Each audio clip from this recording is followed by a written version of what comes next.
Et Lydia répond à nouveau à Fougou. Vous voyez qu'on commence la vidéo de la même façon que quand il y avait eu le clash Fougou vs Lydia. Je me sers mon café du matin. Et puis, ce qu'on va faire, c'est qu'on va retourner la vidéo pour que ça soit plus agréable. Bonjour à tous pour cette nouvelle vidéo d'analyse sur la vidéo d'Elydia qu'elle a faite il y a quelques heures pour répondre à Fougou. On va l'analyser, vous voyez qu'on est tranquillement le matin, je viens de me réveiller et de voir cette vidéo-là. Je voulais vous donner mon avis dessus en quelques minutes, puis vous inciter aussi à donner votre avis dans les commentaires.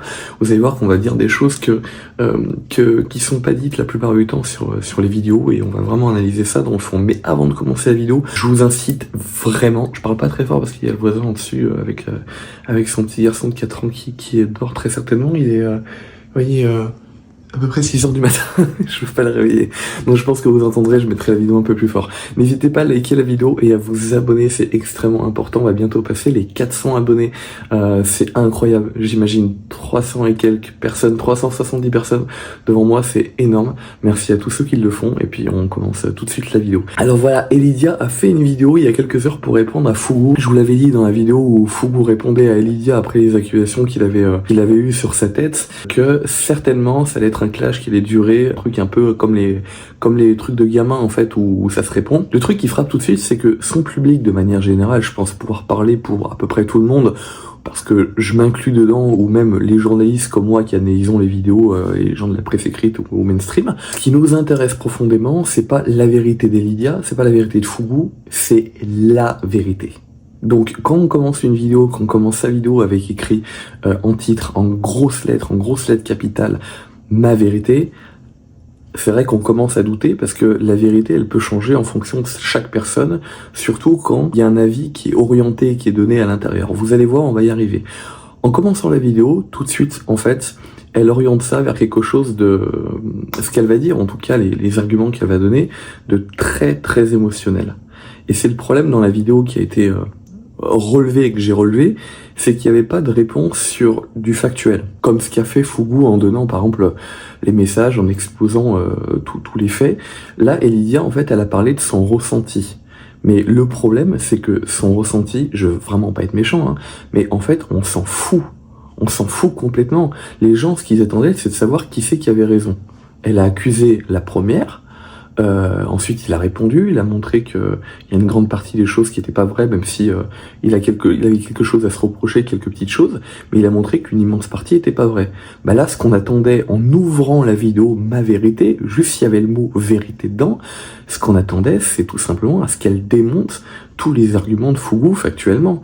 Et en fait, on se retrouve face à une vidéo où elle dit j'ai été touché, j'étais pas obligé de répondre. Ben en fait, si c'est ton métier, lorsqu'il y a un truc qui touche, qui écorne l'image d'une entreprise, en général, on répond, on donne des arguments, alors qu'on se fasse, comment dire, lâcher par des gens à la fin ou pas.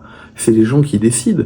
Mais en général, il faut répondre quand on a un truc comme ça. Au minimum pour soi, au minimum pour se défendre. Et là, on avait des arguments uniquement émotionnels. Alors moi, le premier truc auquel j'ai pensé, c'est la Gen Z. Parce que la Gen Z a beaucoup de gros avantages, notamment ce qu'ils sont en train de faire sur le marché du travail. Moi, je pense qu'ils ont raison. On part sur ce débat-là, mais je vais vous donner mon avis. Je pense que c'est très important. Je pense qu'ils ont raison par rapport au marché du travail. C'est-à-dire, en fait, de mettre à l'amende les gens qui payent mal. De montrer un peu les muscles, en fait, par le départ. Mais la Gen Z a un gros problème sur l'émotionnel et sur les lois. Ils pensent que les lois ont été fondées sur l'émotionnel et que leur avis est la loi. Sauf que les lois, c'est pas ça. Les lois, ça a été écrit sur des milliers d'années, ça a été transformé, et ça a été transformé en se basant sur la logique, pas sur l'avis de chacun. Parce que si on se base sur l'avis de chacun, et ben la loi, elle est différente pour chacun, pour chaque personne. Moi, si je considère que mon avis est la loi française, ça va être problématique, hein, parce que le voisin, il pense pas la même chose. Hein. Donc le problème, c'est que les Gen Z pensent beaucoup de cette manière-là, de manière très très émotionnelle, de manière très politique, de manière très idéologisée, et du coup, on se retrouve à ce genre de vidéo. Mais même ces jeunes-là, en fait, ont accroché beaucoup plus, on le remarque, à la vidéo de Fougou, parce qu'il a montré des faits.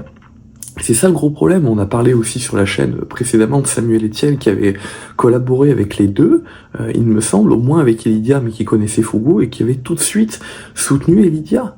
sans explication, et qui avait dit « Je ne dois aucune explication, je vais soutenir Lydia ». J'avais bien voulu rappeler, en me moquant un petit peu, que Samuel Etienne était juste le remplaçant d'un mec qui s'appelait Julien Lepers, et qui était un vrai de la télé française, mais que Samuel Etienne en fait, a juste été quelqu'un qui avait remplacé un animateur phare d'une émission qui s'appelait Question pour un champion, que tout le monde a suivi pendant des décennies, et que ça avait juste été en fait en quelque sorte un remplaçant. Donc on s'en foutait de son avis, et que j'avais expliqué aussi sur la chaîne qu'il avait soutenu Fougou sans donner d'explication, et en disant qu'il devait aucune explication, et que c'était comme ça, et qu'on devait le faire, que tout le monde devait le faire. J'ai expliqué que ça c'était fait pour la simple raison qu'il la connaissait, première raison, et que deuxième raison qui est encore plus valable, c'est que c'était un gauchiste. Voilà.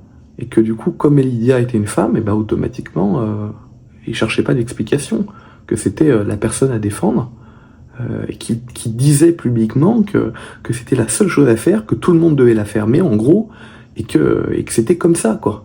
Tous les gens qui avaient vu des preuves, bah, ça valait rien, qu'il fallait défendre Lydia. Dites-moi ce que vous en pensez dans les commentaires, qui c'est que vous soutenez, et qu'est-ce que vous en pensez de cette nouvelle vidéo. Je vous avais dit que ça allait être un clash qui allait durer, avec des vidéos qui allaient être faites, refaites l'un contre l'autre. Là, est-ce que Fougou va répondre ?